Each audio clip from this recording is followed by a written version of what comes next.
1 is not very good at all. At saka, hindi mo ma-realize pag nandito ka sa baba, gumagalaw pala yan pagka may dumadaan. Kaya mas mabuti-buti na ito. That's why the first time that we saw it, nung in-inspection namin yung MRT, ay sabi ko talagang hindi practical yung kanilang ginawa.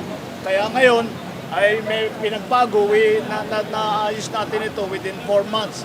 Ang pangako sa atin ay 6 na buwan, 4 na buwan pa lang ay tapos na. Kaya ngayon, mas mababa na ang akyatin na hagdan, tapos meron ng elevator para yung mga hindi kayang umakyat ng hagdan, meron pa tayong wheelchair lift na ginawa para sa yung mga naka-wheelchair.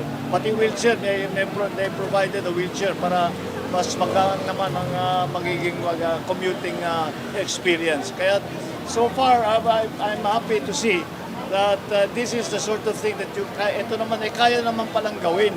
Hindi naman ganun kahirap at basta desidido tayo na ayusin natin ang commuter experience dahil ang dumadaan sa bus pa lang ay 750,000 ang pasahero kada. MRT and bus. So the MRT and bus, 750,000 ang gumagamit ng everyday. Mapagaang lang ng kaunti. Ang kanilang mahirap na nga mag-commute. Mahaba, mainit, kung ganun.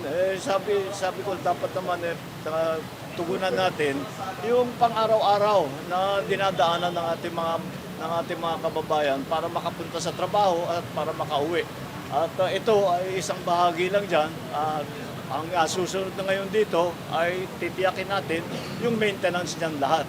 Meron pa tayong elevator ngayon. Yung elevator kailangan laging umaandar. Kaya tiniyak namin na yung design ng elevator heavy duty kasi talagang todo ang gamit niyan. Kaya mabuti naman. At sa 4 na buwan may nakita na tayong panibago na facilities na mas magpapagaang sa commuting experience.